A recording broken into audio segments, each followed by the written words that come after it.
கிறிஸ்துவுக்குள் மிகவும் பிரியமானவர்களே, இயேசு கிறிஸ்துவின் நாமத்தில் உங்கள் யாவரையும் அன்போடு கூட நான் வாழ்த்துகிறேன். இந்த நாளிலும் தேவன் நம்மோடு கூட இடைப்படுகின்ற வார்த்தை நியாயாதிபதிகள் 5ஆம் அதிகாரம் 31ஆம் வசனம். அவரில் அன்பு கூறுகிறவர்களோ வல்லமையோடே உதிக்கிற சூரியனைப் போல இருக்க கடவர்கள் என்று பாடினார்கள். இந்த வார்த்தையின் மூலம் தேவன் இன்றைக்கு நம் ஒவ்வொருவரோடும் கூட இடைப்பட விரும்புகிறார். அப்போ இந்த வார்த்தையில சொல்லப்பட்டிருக்கிற காரியம் என்னன்னா, அவரை நேசிக்கிறவர்கள், அவரில் அன்பு செலுத்துகிறவர்கள் எப்படி இருப்பாங்களாம்? வல்லமையோடே உதிக்கிற சூரியனைப் போல. அப்போ சூரியன் அது எழும்பி வரும்போது அதனுடைய மகிமையை பார்க்கும்போது அவ்வளோ மகிமையாய் பிரகாசமாய் உதிக்கிறத போலத்தான் அவரை நேசிக்கிறவர்கள் இருப்பார்களாம். அப்போ அப்படின்னா என்ன? வல்லமையோடே உதிக்கிற சூரியன்னா என்ன?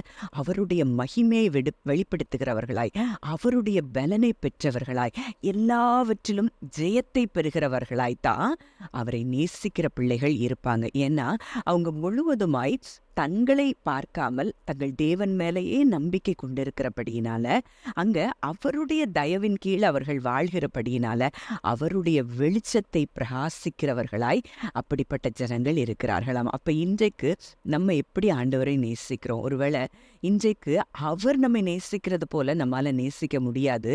ஆனா அவர் சொல்லுகிறார், யோவான் 15ஆம் அதிகாரம் 12ஆம் வசனத்துல அவர் ஒரே ஒரு கற்பனையை தான் புதிய ஏற்பாட்டுல சொல்றாரு.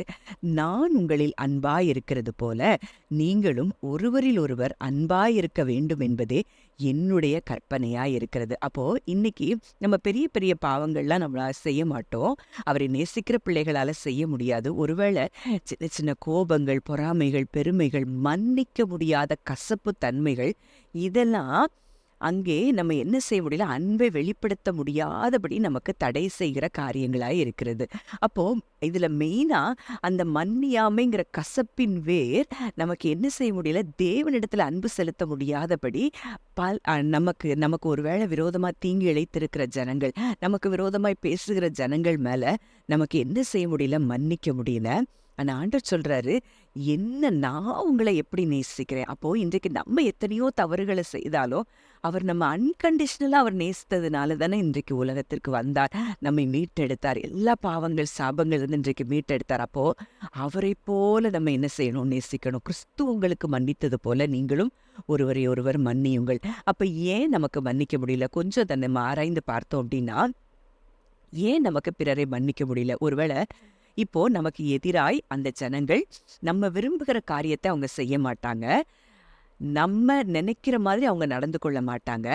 அதனால நமக்கு என்ன செய்யுது? கசப்பு வருது, வெறுப்பு வருது. நம்ம கிட்ட அன்பா பேச மாட்டாங்க. அப்போ நம்ம விரும்புகிற மாதிரி பிறர் இல்லைன்னா நமக்கு என்ன செய்யுது? கோபம் வருது, அங்க மன்னிக்க முடியல. ஆனா ஆண்டவர் சொல்றாரு, இருக்கிற அப்படிப்பட்ட சுபாவம் உள்ளவர்களையும் இருக்கிற வண்ணமாகவே நேசிப்பதுதான் தேவ அன்பு. அந்த அன்பு தான் இன்றைக்கு நம்முடைய இருதயத்தில் ஊற்றப்பட்டிருக்கிறது.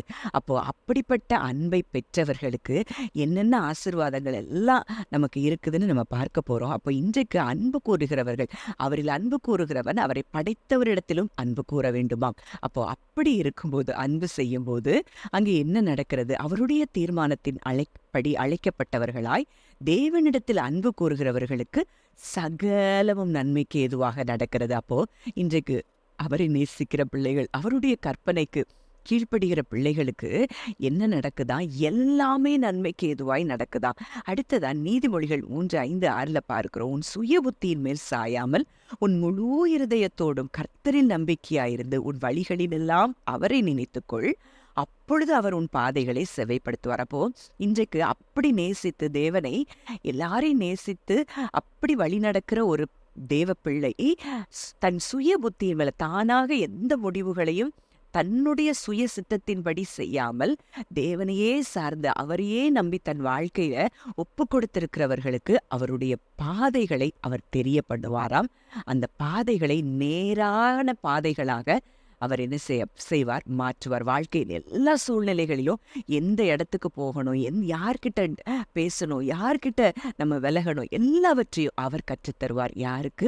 அவரை நேசிக்கிற தேவ பிள்ளைகளுக்கு. சங்கீதம் 91:14 அது டிபிடி வெர்ஷனை நான் வாசிக்கிறேன். For here is what the Lord has spoken to me, because you have delighted in me as my great lover, I will greatly protect you. I will set you in a high place, safe and secure before my face. அப்போ இது எவ்வளவு பெரிய ஆசீர்வாதம். அவர்ல அன்பு கூர்ற அவருடைய பிள்ளைகளுக்கு அவர் என்ன செய்யறாராம்? பாதுகாப்பை கொடுத்திருக்கிறார். I will greatly protect you. அடுத்ததா, I will set you in a high place. உயர்ந்த ஸ்தானத்துல நம்மை வைப்பாரா? Safe and secure. அது மாத்திரம் உயர்ந்த ஸ்தானத்துல வைக்கிறது மாத்திரம் இல்ல, நம்ம சேஃபா செக்யூர் அவருடைய முகத்துக்கு முன்னாடியே நம்மை வைத்திருக்கிறாராம். அப்ப இப்படிப்பட்ட பாக்கியத்தை அவரை நேசிக்கிற தேவ பிள்ளைகளுக்கு அவர் கொடுக்கிறார். அப்ப அவரை நேசிக்கிறதுனா என்ன? அவரால் பிறப்பித்தவனிடத்திலும் அன்பு கூறுகிறவன் தான் அவரை நேசிக்கிறவன். அதனாலதான் யோவான்ல பார்க்கிறோம், நீங்கள் என்னிலும் என் வார்த்தைகள் உங்களிலும் நிலைத்திருந்தால் நீங்கள் கேட்டுக்கொள்வது எதுவோ அது உங்களுக்கு செய்யப்படும். அப்ப அவர் வார்த்தை என்ன? அன்பு கூறணும்.